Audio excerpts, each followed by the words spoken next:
Sanctuary panel. Give a warm Blizzcon welcome to our Diablo 3 development team.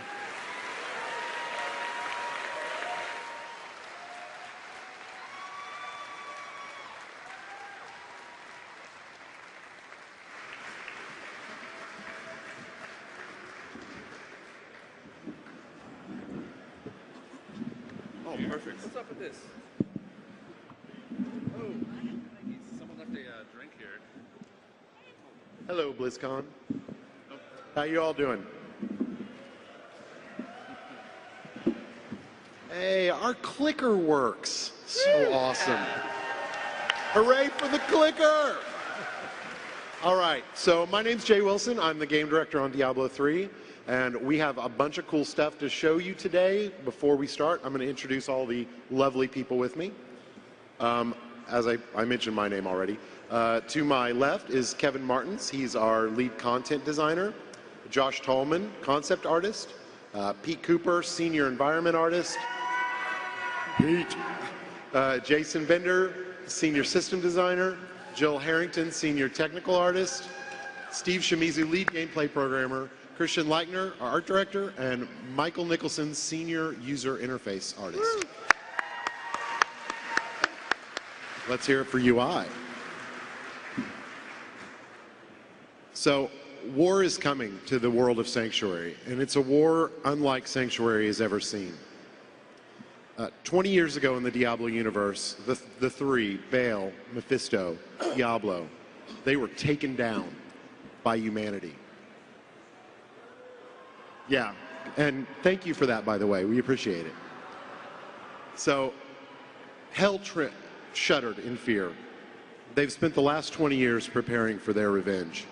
So today what we're going to talk to you about is how we build a world under siege by all of the forces of hell. We're going to start with story and go into environment, and we're also going to show you a little bit about the tools of the trade that you're going to use to fight that coming war. So I'm going to turn it over to Kevin.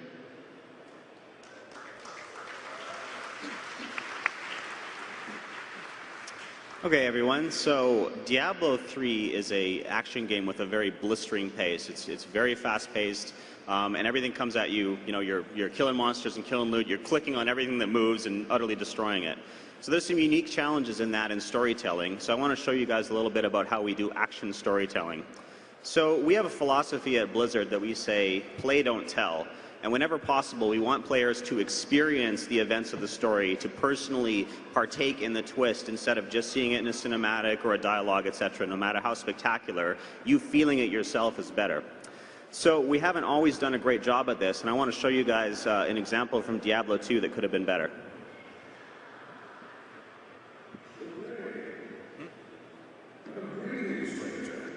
I'm not surprised to see your kind here.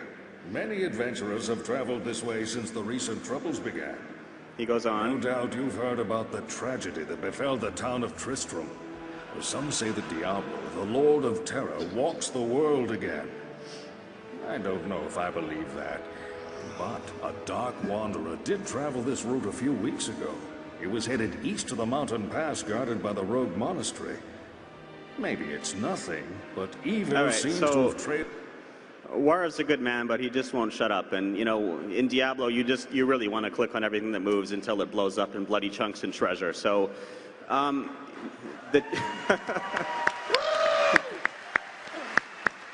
Yay, treasure!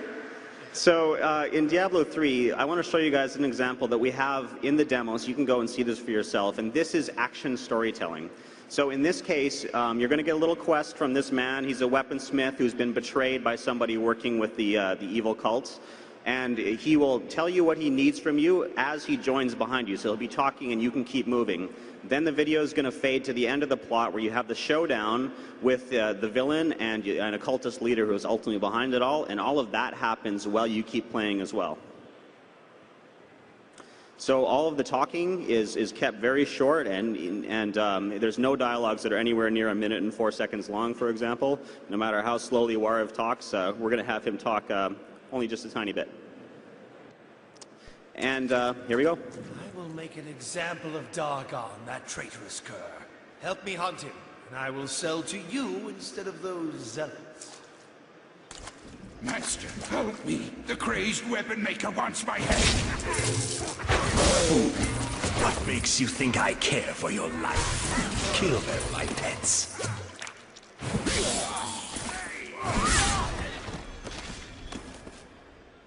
Now the Dargon is dead, no one shall question my reputation or my resolve. Now to my goods. You'll find none better. All right. So the other thing we want to talk to you about is opt-in storytelling. In Diablo 3, we actually have a lot more story depth. There's more lore, there's more conversations, there's more information, there's more things to read and listen to.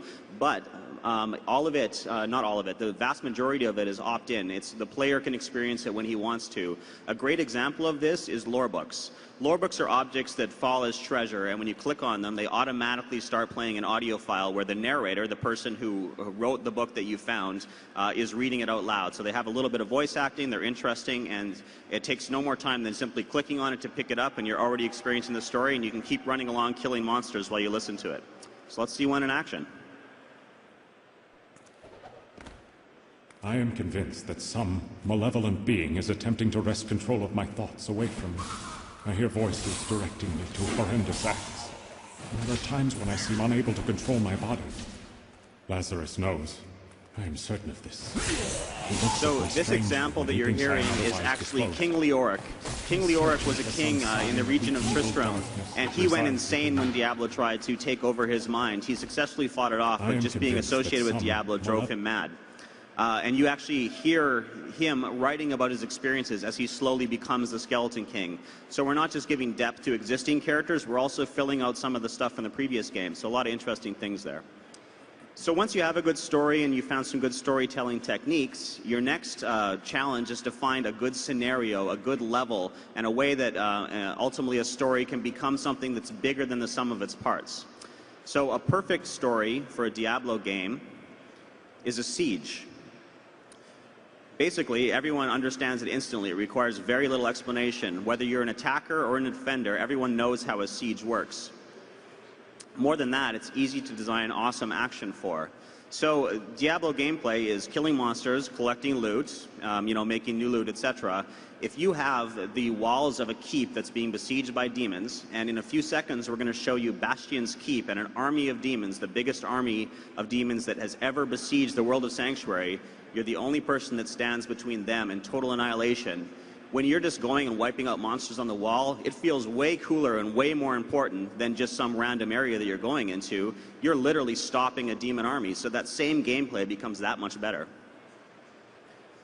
So in that case, that's a good example of the action-implying story. We don't have to tell you what the stakes are. We just have to tell you there's a giant army, set you loose, and you fill in the rest yourself. So we're going to show you the walls of Bastion's Keep and how we built them and so on in just a minute, and we're also going to show you the inside of the keep.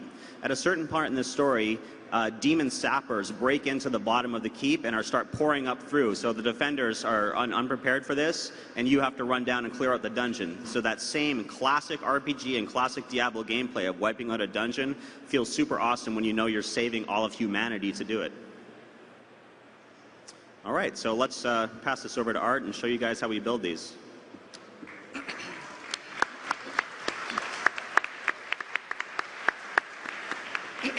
All right, so when design and story come up with an idea like that for gameplay, it's then concept team's job to take over and to give that idea visual form.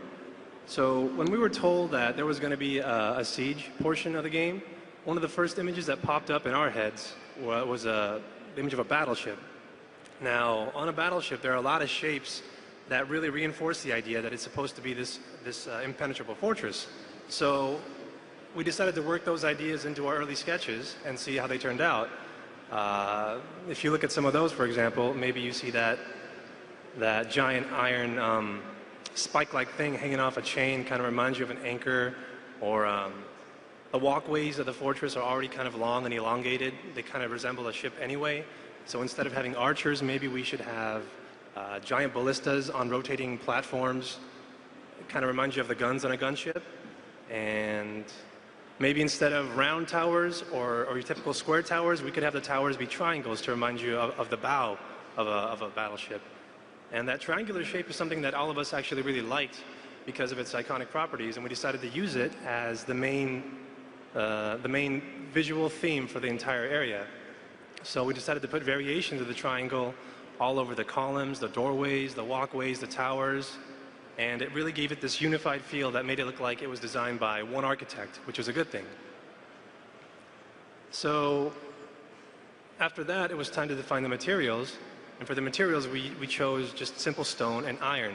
They're simple materials, but they're also very easy to read from our game cam, and they're easy to understand as far as like what it's made out of and that it's very strong and sturdy. So that was the first pass. After the first pass, what we have to do is show it to the team. We take their feedback and incorporate whatever they want to see into the concepts and try to do away with anything else that isn't really working. So one piece of feedback that we heard often was that while the first pass looked good, it was designed well, it felt a little too ornate and frail, so we addressed mainly the iron portions. We made the iron darker, we made it chunkier, the shapes got simpler but a little more aggressive. They're just big pieces of crude iron bolted onto this fortress for structural and protective support. The stone and the iron, the stone got lighter, the iron got darker, so there was a better contrast between the materials. Even the stone itself got a little chunkier and had a little hints of those triangular shapes in it. So, after that, we have to get our images ready for the modeler. And as a concept department, we really try to concentrate on putting as much information into one image as possible, or into a single image as possible. So, if you look at this, the tone is decided, the mood's there, the color's there, the materials are there. But if you divide this image up, you have a lot of smaller components that the modelers can take and build out a lot of small modular parts out of. And this way, if they want to come up with a wide variety of layouts, it's very easy to do. And if we have to go back and change things, it's also very easy to move things around. So that was the outside, and now what's left is the inside. For the inside, we wanted to change the mood over from this aggressive, hostile battlefield feeling to a more warm, a little more lived in, a slightly more inviting feeling, because the battle's going on the outside, but the soldiers are either escaping the battle or preparing for the battle on the inside. So we decided to do away with a lot of those triangular shapes and maybe replace it with more squarish shapes. They're both angular shapes, but a square is a lot less aggressive than a triangle. We also got rid of a lot of the iron and replaced it with wood, because the color of wood is already warm enough, and as a material, it's just not as threatening as any kind of iron. And to reinforce the idea that the inside is where the soldiers are, we wanted to populate it with a lot of props or devices that they'd be using, like catapults you see up there, ballistas, or mills or forges, things that they'll be using to prepare for the battle on the outside. So when you put all that together, you get something like this, where you have the same kind of stone as the outside, you don't have as much iron, there's a lot more wood, there's devices that they use for the battle, and you definitely have a mood that has changed from a hostile battlefield to this uneasy, nervous, kind of calm before the storm kind of vibe to get you ready for what's happening on the outside. And to show you how we take a concept like this and build a level out of it, Pete's going to take over and show you how that's done.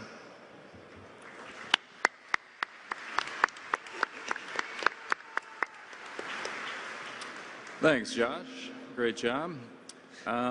So when we get a concept like this from our amazing concept department, we sit down on the environment team and have a meeting and figure out how we're going to turn this into in-game assets. This particular concept is actually really fantastic because from this one shot we get a lot of mood and depth, and we get all the materials we need. So it's incredibly useful. So in this, we figure out how we're going to break it up into components, walls and floors and pillars and etc. So once we have that, we start building. So here's a quick video showing a gray box version. So we build walls, pillars, bridges. We figure out the gameplay space. In this portion of building, there's a lot of back and forth between us and design to figure out the gameplay space, make sure it feels Doesn't feel too confined, doesn't feel too open. Has a nice feel, nice flow.